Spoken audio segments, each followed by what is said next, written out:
All right, let's talk about something that's hitting every single gamer and PC builder right in the wallet. It feels like just upgrading your rig, let alone building a new one, has become unbelievably expensive. And today, we're going to figure out exactly why. It's the big question, isn't it? You go online to check the price of a new GPU, or maybe just some RAM, and the numbers are just insane. What on earth is going on? This isn't your typical supply and demand problem. There is a massive, fundamental shift happening in the tech world that is completely changing the game for all of us. So let's get into the real story. So first, let's just look at the symptoms. These aren't just numbers on a spreadsheet. This is stuff happening in the real world, right now, that shows just how broken things are. I mean, just look at how wild this has gotten. We've got major stores like Costco literally locking up RAM modules behind glass because theft is so common. High-end SSDs, some of them now cost more than their literal weight in gold. And there are even reports of retailers giving their employees special apps to jack up SSD prices by 2 or 3 times right there on the store floor. It is pure chaos. So what is the one single force that's powerful enough to throw the entire market into a tailspin like this? Well, the answer, and it's not even close, is the absolutely explosive, insatiable hunger of generative AI. And wow, this chart right here really puts it all into perspective. By 2026, the forecast is that a mind-blowing 70% of all RAM being made will be devoured by data centers to power AI. That leaves a tiny 30% slice of the pie for every single PC, laptop, phone, and tablet for the rest of us on the entire planet. And of course, the big corporations are just following the money. I mean, look at Intel's own numbers. Their PC component division, sales are down 7%, but their AI and data center division, up 9%. If you're a CEO looking at that, where are you going to put your focus? It's kind of a no-brainer. And they're not even trying to hide it. SK Hynix is spending $3 billion on a factory that will only make memory for AI. Micron is talking about a $100 billion investment. Even Intel, who got out of the memory business, is jumping back in, but not for us. It's only for their big AI clients. The entire industry is re-engineering itself for an AI-first world. Okay, so that's the big picture, but how does all this corporate strategy translate into actual pain for you and me when we just want to build a new gaming PC? Well, this is where things get really weird. It's almost bizarre. The new tech, like DDR5 RAM, has gotten so expensive that the market is actually going backward. Gamers are running back to older, cheaper DDR4 motherboards and RAM.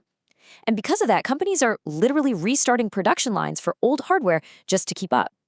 Think about that. We're paying for progress by being forced to buy tech from years ago. And you can see this thinking shaping the next generation of graphics cards already. The companies know that their top-end cards, a future 5080 or 5090, are going to be astronomically expensive. So the word is they're planning to limit how many they make and focus maybe 50% of their entire production on the mid-range cards, the 5060s and 5070s, because they know that's all most of us will actually be able to buy. And if you're thinking a gaming laptop is your escape hatch, well, I've got bad news. They use the same guts, the same RAM, the same SSDs, the same GPUs. So they're caught in the exact same storm. The forecast? A painful 20% price hike for gaming laptops by 2026. So if physical hardware is becoming a luxury good, what's the alternative? Well, the tech giants are pushing a solution that, conveniently, is something they've been wanting to sell us for a very, very long time. This isn't some new idea they just came up with. Listen to this quote from Jeff Bezos, all the way back in 2004. The dream has always been to take the computer out of your home and turn it into a service you rent from them every month. And this current price crisis, it is the absolute perfect storm for them to finally make that a reality. But we have to be honest about what we're giving up here. When you own your PC, you have total control. You do what you want. When you're renting from the cloud, you play by their rules. Games can disappear overnight. Your access completely depends on your internet. Every single thing you do is online and can be tracked. And those little monthly fees, over a few years, they can end up costing you way more than just buying the hardware yourself. Now, I know what some of you were thinking. Fine, forget PC gaming. I'll just switch to consoles. But this problem is so huge, it's coming for the console market too. So here's the tough reality. There is no quick fix. Building new factories to make more of this stuff takes years. The absolute earliest we can expect prices to even start coming back to normal is 2027. And that has a massive knock-on effect for consoles.